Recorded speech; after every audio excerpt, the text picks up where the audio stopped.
我知各位喺度，銀行戶口分分鐘揸住500萬、1000萬，甚至手頭上有幾層樓收緊租。各位係咪覺得咁樣就已經好安穩上晒岸啦？大錯特錯啊！大家望下自己或者身邊啲老友記嘅真實生活啦。各位之中有好多人明明攬住一大堆錢，紅簿仔跌到成座山咁高，但係就過住啲苦行僧咁嘅日子，同啲最窮困嘅人冇乜分別。一個個都要算住，婆仔數計到足，去超市就係要步住臨收鋪嗰陣，孤零零企喺度，等啲職員貼特價標籤，買啲已經黃晒雜雜嘅菜，同埋啲冇人口嘅頭頭尾尾。啲衫住咗10幾年，都唔捨得買過件新嘅，件冷衫起晒毛粒，穿晒窿，都仲要由呢個冬天捱到下個冬天。喺屋企連燈都唔捨得開住，沖完涼啲水仲要裝起佢用嚟沖廁所。點解會搞到今時今日咁嘅田地呢？成個後生嗰陣捱生捱死，食盡夜粥，經歷過幾多經濟大風大浪，先至慳埋個崩沙咁多。而家終於有咗出邊啲後生仔發夢都想要嘅身家。照計呢個時候，各位應該可以抬起頭做人，好好享受享清福，得閒去飲下茶，旅行行下，食啲最靚嘅嘢。但係大家冇咁做，反而自己攞個無形嘅窮困監牢將自己困死。答案其實就收埋喺各位心底入邊，就係一個驚字，驚病驚痛，同埋最大最甩唔甩嘅心魔，驚自己長命得滯，但係啲錢就洗乾洗淨。長命百歲本來係上天賜嘅福氣，係人生嘅福報，但係喺今時今日嘅社會環境，睇醫生貴到飛起，通脹又日日喺度蠶食緊啲銀紙，長壽忽然之間變成咗一個巨大嘅心理包袱。各位晚晚喺張床度點來點去，眼光光等天光，喺度計條數。萬一自己有咩頭暈身凍，要住返3-5年醫院，萬一要請人特別照顧，銀行嗰筆錢係咪就會一鋪清袋呢？就係呢種不安感，搞到各位變成咗一班明明有錢，但係個心就日日囉囉攣，一毫子都唔敢使喺自己身上嘅人。但係更令人心坎嘅真相係，各位諗住用嚟保障自己晚年嘅方法，根本就同現實嘅生存法則完全相反。一方面，大家死攬住啲現紙擺死喺銀行度，由得通脹呢隻怪獸年年咬走啲價值。20年前嘅錢可以擺到一圍好曳，而家嘅錢分分鐘淨係換到碗淡茂茂嘅雲吞麵。另一方面，大家又俾啲過晒時嘅傳統思想呃緊自己，就係盲目咁將自己嘅血汗錢倒晒落啲仔女度。各位以為自己慳飲慳食，谷埋一嚿錢俾個仔買樓娶老婆，或者俾個女做少少生意本錢，大家將所有嘢俾晒佢哋，心入邊仲好天真咁信住，第時自己老咗病咗，佢哋一定會養返自己。各位醒下啦，唔好攞親情嚟做你嘅養老保險單呀！你越係亂咁派錢去換取所謂嘅孝順，就等於自己親手剝奪咗自己人生嘅話事權。當本紅簿仔轉咗個名俾仔女，到打風落雨，天氣轉冷，你要做手術嗰陣，你又要攤長隻手睇新抱女婿面色做人。親情一旦擺上磅同金錢秤，10鋪有9鋪都係輸嘅。呢種盲目嘅犧牲係換唔到無條件嘅感恩藝，淨係會養出一班永遠要人湊嘅巨嬰，而各位自己就只會換來一個委屈難堪嘅晚年。今日我會等各位睇清楚，死攬住啲現子，又或者盲目將啲錢掟晒俾仔女，呢啲唔係叫慳家，而係一種親手扼殺自己晚年尊嚴嘅行為。一個冇財政自主權嘅晚年，就係一個喺屋企入邊冇晒說話權嘅晚年。唔好等到合埋眼嗰一刻，仲要帶住滿腹委屈，後悔自己成世人好似條春蠶咁，吐絲吐到乾晒。各位絕對有權去過另一種生活，抬起頭做人，活得有尊嚴，好好享受餘生嘅每一分每一秒。要行出呢個因為擔憂同窮困而築起嘅無形監牢，我哋首先要夠膽去拆穿各位日日喺度呃緊自己嘅大話。第一個迷思，亦都係入晒好多老一輩香港人血嘅觀念，現金為王。我哋啲習慣係點？就係將本紅簿仔收得密一密，擺喺櫃桶底，望住銀行戶口入面啲數字唔喐，個心就定晒。各位信，只要個數冇少到一毫子都冇蝕，自己嘅晚年就穩如泰山。但係各位啊，你哋知唔知自己養緊個隱形賊喺屋企啊？呢個賊叫通脹，日日夜夜靜雞雞伸手入你袋偷錢，你唔單止唔知，摸住本紅簿仔嗰陣仲陰陰嘴笑添。大家試下用做生意嗰個精明腦袋去諗返吓。20年前街口熟口熟面嗰間麵檔，一碗雲吞麵幾錢？10蚊15蚊雞咋嘛，15蚊就有一碗熱辣辣豬骨熬出嚟嘅清甜湯底，加幾粒又大又爽嘅鮮蝦雲吞。而家呢，同一間鋪頭，同一張甩晒色嘅木台，你要俾幾多錢？40、50甚至60蚊呀。你本紅簿仔入面啲數字有冇喺呢20年入面自己發大3、4倍去追反個物價啊？實冇啦。即係話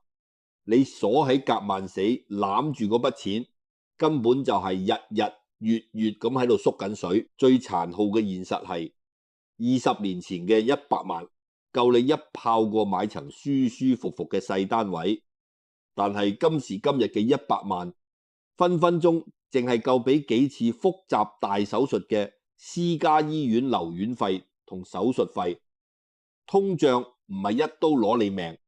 佢係一把生晒鏽嘅鈍腳，慢慢鋸走你嘅精氣神，陰乾你成世人有血有汗捱翻嚟嘅身家。如果仲死攬住現金為王呢啲老土觀念，將啲錢塞落床下底，或者擺喺銀行收嗰啲連馬海都追唔上嘅雞碎利息，各位根本就係親手掘緊個坑，埋葬緊自己嘅尊嚴。各位有冇試過半夜3更行過繁華嘅街頭，見到啲公公婆婆彎晒腰喺冷風中震嚇咁執紙皮執膠樽？唔好以為佢哋後生嗰陣一定係冇鬼用，佢哋當中好多以前都做過客生意賺過錢，手頭上都揸過一筆大錢傍身。不過佢哋喺時間同物價呢場仗入面輸到一頸血，乜都唔識防守，死攬住啲現子唔放，就係一班最快最無情嘅直通車，將你送到80歲仲要做到隻狗咁去執垃圾換飯食嘅地步。呢啲唔叫慳家保本，呢啲叫財務自殺呀。但係咁仲未算，我哋一齊去睇一個痛過百倍嘅心理悲劇，就係第二個迷思，將全副身家賭晒俾仔女，係最穩陣嘅投資。喺東方人嘅心態入面，養兒防老呢4個字已經係鐵一般嘅道理。各位，當仔女係骨肉，係生命嘅延續，仲自己認定佢哋就係最靠得住、最穩陣嘅養老保單，大家情願自己慳飲慳食，勒緊褲頭，唔捨得去酒樓食餐好，唔捨得買對住得舒服啲嘅新鞋，一毫子一毫子咁死慳死抵，為乜呀？咪就係為咗挖空自己個銀包，幫個仔俾首期買樓，幫個女搞個風風光光嘅嫁妝，或者供個孫去讀啲名牌國際學校咯。喺度有好多老友記，連自己幾棺材本都攞埋出嚟，打爛自己個飯碗去餵飽仔女個竇，大家死都信自己為咗佢哋做到5勞7傷，第時自己老到行唔喐，老人痴呆攤喺張床度嗰陣，佢哋一定會報恩，一啖一啖粥咁餵你，幫你倒屎倒尿。各位啊，真係求下你哋醒下啦，唔好再攞親情嚟做你張養老保單啦。望真啲，今時今日呢個殘酷嘅社會啦，你啲仔女佢哋自己都喺度為咗食捱到至積咁，上位嘅壓力、供樓條數、貴到死嘅醫療同教育費，已經砸到佢哋抖唔到氣。當你攞走自己個財務保護罩去交俾佢哋嗰陣，你根本買唔到咩終身保障，你係將自己剝光豬掉出街外邊食風啊！試下想象下，有日你突然病低咗，醫生話要做個好貴嘅換髖關節或者通波仔手術，你攤喺白晒晒嘅病床度，聽住隔籬啲儀器麻完聲咁響，冷冰冰嘅。呢個時候，你先嗱臨打電話，閃閃縮縮咁問個仔個女攞啲醫藥費，你攤長隻手，但係換翻嚟嘅係咩？係一聲聲長嘆，係個仔為咗月尾份糧喺度阻晒頭、皺晒眉嘅樣，係個新抱左紅右右、算住嘅眼神。佢哋會開始唱嗰首耳熟能詳嘅歌仔。阿爸阿媽，今個月銀行加咗息啊，啲細路啱啱交完學費，我哋都乾晒糖乸，不如你挨多幾個月痛先啦，好冇？就喺嗰一刻，你做人父母嗰份尊嚴就會碎到一地都係，心心呀，無面呀，委屈呀，你突然發覺自己變成咗一件阻龍嘅包袱，你後悔當年點解要將啲身家傾囊而出，俾晒佢哋，搞到今時今日，連醫病嘅權利，想舒舒服服活落去嘅權利，都要睇人面色。古語有云：久病床前無孝子。屋企人嘅感情係好神聖，但係當你攞生存同金錢去考驗親情嗰陣，10鋪入邊你輸硬9鋪，人性本來就係咁現實。永遠都係將自己個小家庭嘅生存擺喺第一位。當你幾百萬咁俾仔女買樓，佢哋會覺得係奉旨嘅，但係到你問佢哋攞返幾萬蚊去醫病，佢哋就會當係一筆會攞命嘅巨債，威脅緊佢哋兩公婆個飯碗。當你荷包清零嗰陣，你喺屋企把聲都會化為烏有。你唔敢彈啲，你太鹹，定太淡，就算睇唔順眼，都唔敢出聲教孫，因為新抱一個唔耐煩嘅眼神，就已經夠你個心撳住痛，跟住擰歪面，將啲眼淚吞落肚。呢種盲目嘅犧牲，到頭來淨係換到一間黑超超、冷冰冰嘅房，同埋臨老嗰幾年要屈屈辱辱，忍氣吞聲咁過日子。呢兩個攞命嘅迷思一直喺度靜雞雞咁蠶食緊幾百萬長者嘅黃金歲月。如果唔即刻醒覺，唔斬斷呢啲柳木一樣嘅舊思想，各位就會親手將自己推入條死胡同。永遠反唔轉頭。咁到底邊度先係真正嘅出路？手頭上仲揸住嗰幾粒辛苦錢嗰陣，可以點樣扭轉局勢？各位，你哋又諗到啲乜嘢呢？喺度等天上跌個奇蹟落嚟，定係指望班俾殘酷生活逼到抖唔到氣嘅仔女良心發現？唔係咪？各位，唯一嘅出路唔喺任何人身上，而係喺你哋自己嗰隊做到起晒枕、捱過風霜嘅手度，喺你哋嗰個經歷過時代大風大浪、精打細算嘅腦袋入邊，依家係時候要扭轉局勢，打爛嗰個可憐受害者嘅軀殼啦！各位，係時候要丟低前半世嗰個捱生捱死、忍氣吞聲，永遠退到最尾嘅角色，堂堂正正咁行上個寶座，喺自己嘅人生入邊做皇帝。老咗絕對唔係掛喺頭頂嘅死刑判決，更唔係日日坐喺門檻度等死神嚟叫門，又或者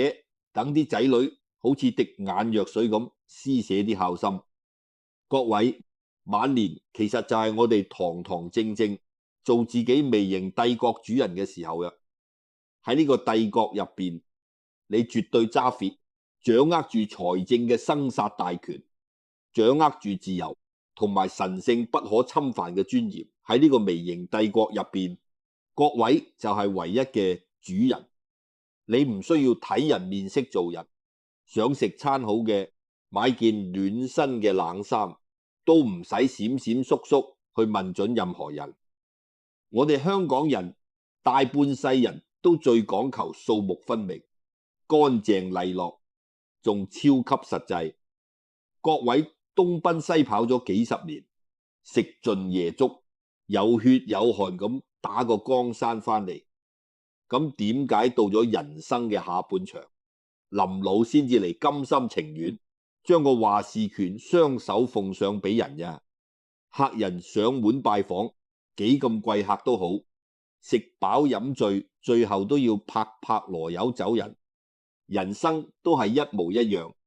啲仔女毛管硬咗就會飛，佢哋會有自己嘅頭家，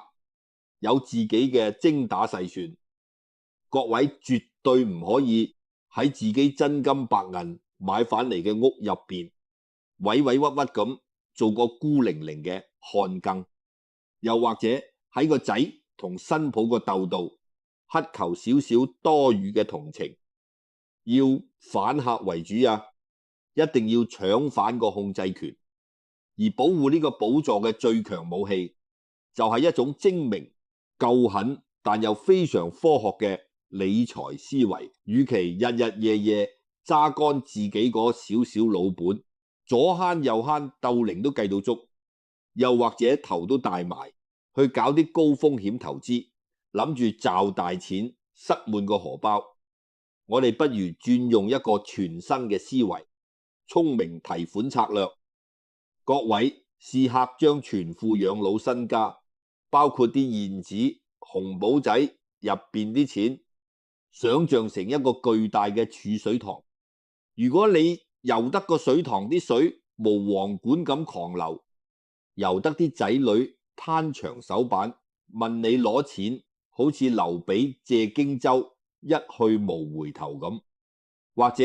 由得啲錢俾通脹食到乾乾淨淨，咁10年之後個水塘就見底計啦。到時又乾又渴，彈盡糧絕。晚年嘅任務唔係諗點樣再去撲水倒入個塘度，而係要識得玩建立水壩調節系統呢門藝術。就係各位要點樣將條生命之泉拆細佢，逐少逐少咁放水出嚟洗，每一步都計得清清楚楚，既夠滋潤一個豐盛嘅晚年生活，又可以保住水塘個水位喺安全線之上，甚至乎仲可以錢顯錢，自己生啲水出嚟。呢個策略嘅最終目的絕對唔係叫你孤寒自己捱生捱死，然後帶住座金山入棺材，絕對唔係啊！目標係要用嚟肯定各位自己大半世人嘅心血，係要確保到你95歲安安樂樂合埋眼嗰一刻，銀行戶口入面仲有啲令你充滿底氣、見得人嘅數字。到時各位嘅身後事唔會係一單嗱嗱臨搞掂嘅流水作業，而係要搞得風風光光、齊齊整整，係成個區最莊重嘅一場儀式。企喺靈堂側邊啲子子孫孫，唔係喺度皺眉頭算計點樣分啲蘇州屎，而係貼地拜服一位活得充滿威嚴、留低咗一份輝煌遺產嘅長輩。佢哋一定要由心底裏佩服各位，點樣可以將自己照顧得咁妥當，直到最後一口氣。呢個先至係最值得自豪嘅人生頂峰啊！為咗去到呢個輝煌嘅境界，就喺呢一分呢一秒，我要求各位一定要對自己落一個斬釘截鐵嘅誓言。各位一定要為自己建立一套最無情、密實到好似鐵桶一樣嘅財政防禦系統，一條拿兩都唔好留俾任何人去踩界。冇錯，就算係你自己10月懷胎生出嚟嘅親生骨肉都係咁話。感情歸感情，晚年嘅生存原則就係一條死線，千祈唔好因為見到啲仔女自己冇本事，搞到一身卡數，喺度喊苦喊忽，就一時心軟。亦都唔好盲目相信啲乜嘢養你一世嘅甜言蜜語，俾佢哋氹咗你層樓去轉名。保護大家副身家嗰幅城牆，一定要用最冷酷無情嘅鋼鐵去打造。當各位自己揸莊揸住條水喉，就絕對冇任何人敢睇小你。大家有權自由去揀5星級嘅護老院，請私人姑娘服侍到無微不至。呢種看似決絕嘅手段，絕對唔係冷血，而係維持家庭和睦嘅最強定海神針。點解啊？因為只有老人家做到獨立，唔會變成一個包袱，同時又斬斷咗啲後生仔起貪念嘅機會，成個家道先至會真正和和氣氣，長幼有序啊！要築起呢幅冷酷無情、硬淨到好似鋼鐵一樣嘅城牆，各位唔可以淨係靠把口講，或者得個3分鐘熱度。喺講錢嘅現實世界入面，所有大道理都一定要化做實際行動，計得清楚嘅數字，同一條絕對冇得傾嘅底線。各位唔好理出邊嗰啲複雜到暈嘅理財理論啦。就喺呢一刻，我要求大家將個腦清空，即刻建立一個3個夾萬系統。呢個就係鐵一般嘅紀律，亦都係喺人生下半場用嚟保住各位條命同埋尊嚴嘅最強藍圖。第一個夾萬，我叫佢做救命夾萬。顧名思義，呢個就係各位每日可以安安樂樂咁唞氣，唔使提心吊膽嘅唯一氧氣筒。呢個夾萬入面一定要裝住各位1年半到2年嘅固定生活費。大家攞張紙同筆出嚟，婆仔數都要計到足，水電煤買米買煤油鹽柴米，仲有最緊要嗰筆用嚟醫血壓高、糖尿病、風濕骨痛呢啲老人病嘅醫藥費，加埋晒條數之後，再乘大佢做24個月，呢筆錢一定要鎖死喺救命夾萬度。即係嗰啲可以即刻夾到錢嘅活期戶口、提款卡，或者係極短期嘅定期存款。呢個夾萬嘅保命原則就係隨時計到錢。各位絕對唔可以攞呢筆錢去搏，唔好買股票，唔好同人夾份做生意。更加唔好理佢可以賺到幾多息。佢嘅存在唔係用嚟幫你發達，而係要保證你聽朝起身袋入面實有錢，落街市買條游水魚，打風落雨有頭暈身體嗰陣，有錢找清啲醫藥費，而唔需要打電話去求任何一個仔女。呢個就係保護各位尊嚴嘅第一道防線。不過人生唔會日日都天晴，隨時會有金融風暴打埋嚟。呢個時候你就需要第二個夾萬，太平夾萬。呢個係一個防守期長達5年嘅儲備，係一件秘密武器，幫你完全擋住一個攞命嘅陷阱，回報順序風險。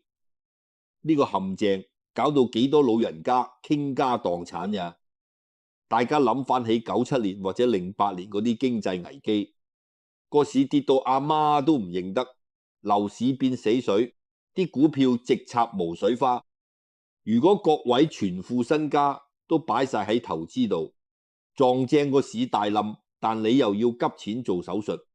你就會肉痛到死都要劈價賣走啲資產，蝕到渣都冇。為咗避開呢場悲劇，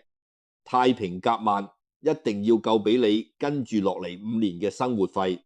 仲要擺喺啲利息固定、安全到極嘅長期定期存款度。呢個夾萬就係各位嘅平安符，就算出邊個經濟冧檔、金融市場七國咁亂都好，各位一樣可以高枕無憂。你有足足5年時間可以印腳，慢慢行去慢買，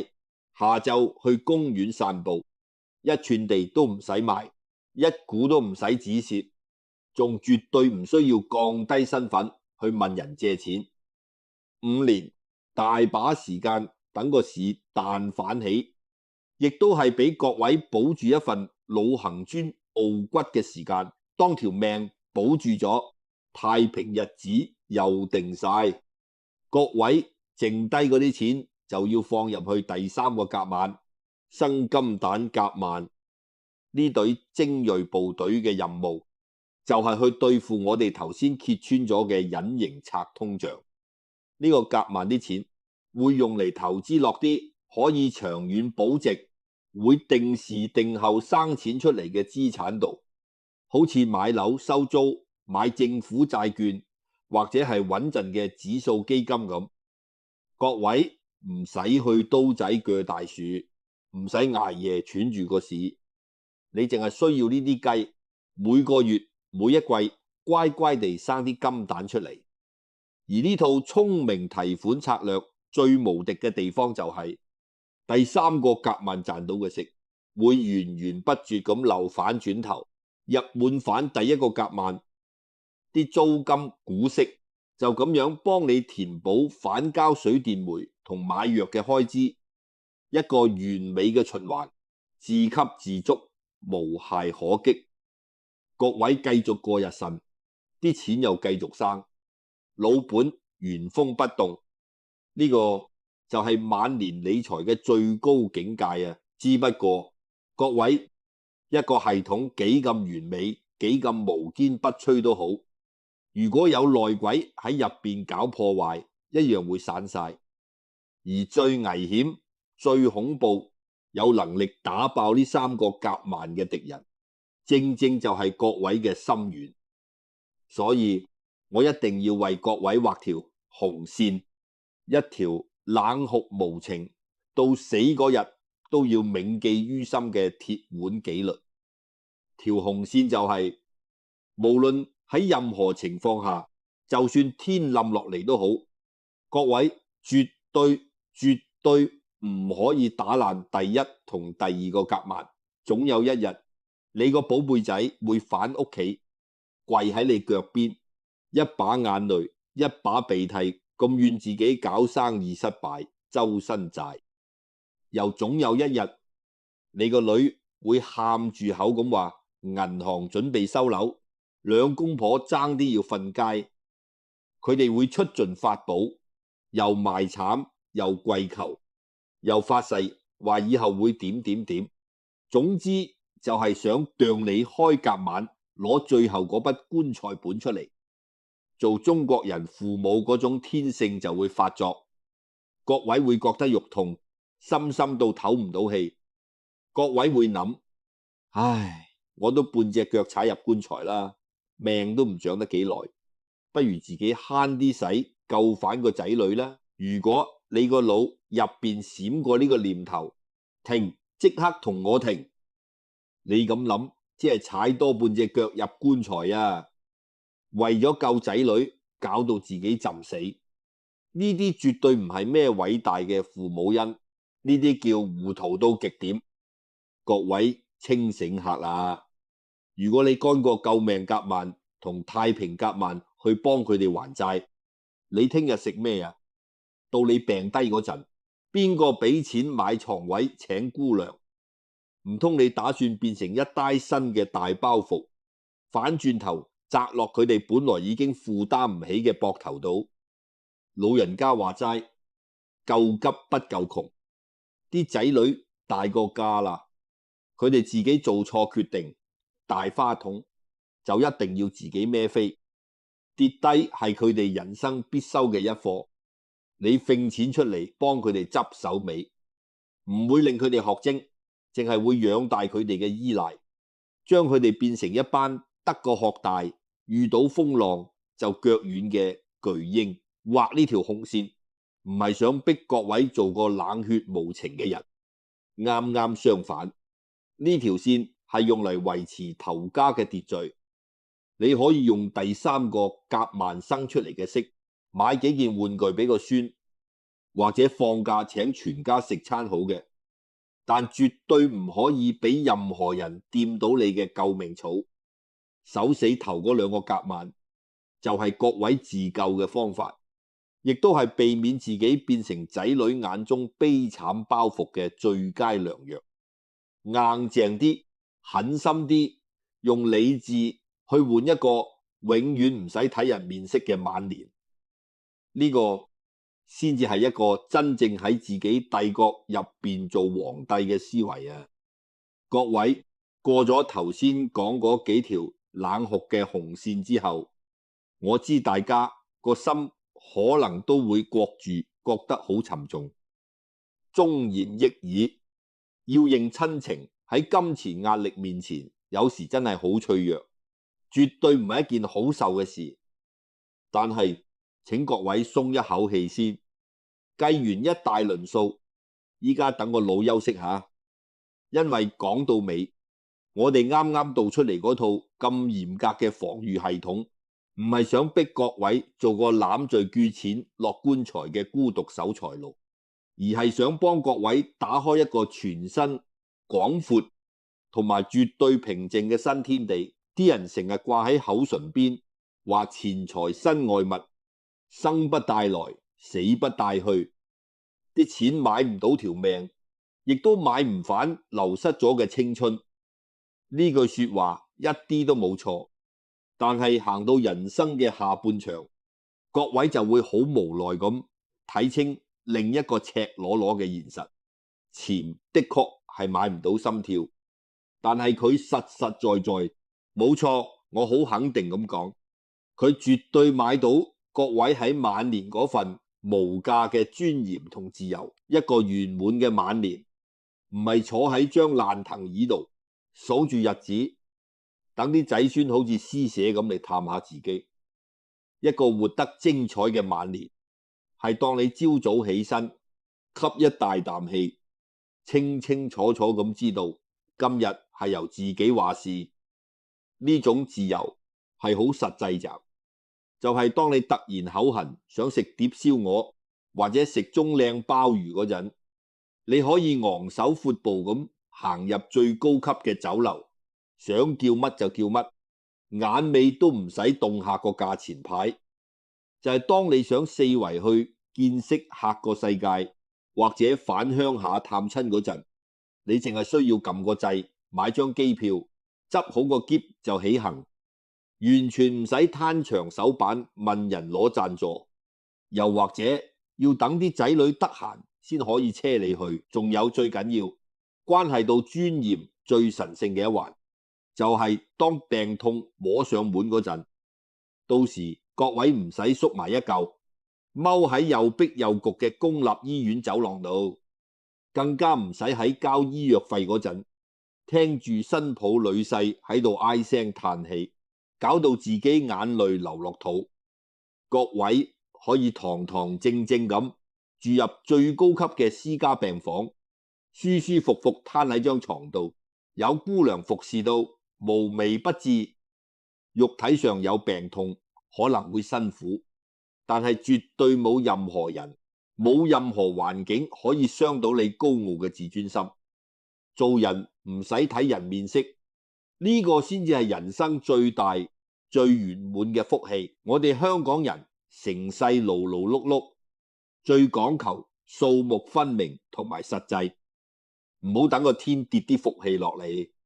亦都唔好將自己條命交落人哋手度。大家要用清醒同獨立嘅態度，親手去為自己種呢啲福氣。仔孫對你嘅尊重唔係建基於你為佢哋犧牲咗幾多錢，而係睇你點樣將自己照顧得妥妥當當。當你穩陣到好似座大山咁，頭家自然就會家宅平安，長幼有序。你財務獨立所散發出嚟嗰種威嚴，正正就係留俾下一代最寶貴嘅精神遺產。要覺醒，點都要踏出第一步，唔好再心大心細啦。今晚開始就即刻喺個腦度建立嗰3個夾萬，大家坐定定，打開本紅簿仔，冷靜啲，決絕啲咁重新規劃自己嘅人生。如果有邊位認同呢個講法，唔好怕醜，喺下面留言區打低晚年尊嚴呢4隻字，等呢4隻字好似一個平安嘅誓言，一份自由嘅宣言咁，為各位嘅下半場打響頭炮。如果各位覺得呢番肺腑之言可以救到出邊某啲老友記嘅晚年，唔好猶豫，撳個讚，同埋將呢條片分享俾身邊啲同年紀嘅朋友。分分鐘就係你呢一個掣，一次分享就解開咗一個正喺度轉牛角尖嘅老友記嘅心結。記得訂閱埋呢個頻道，等我哋喺呢個人海茫茫入邊唔會走失。下次影片再見，等我哋一齊繼續為自己打造一個最自豪、最精彩嘅人生下半場啦。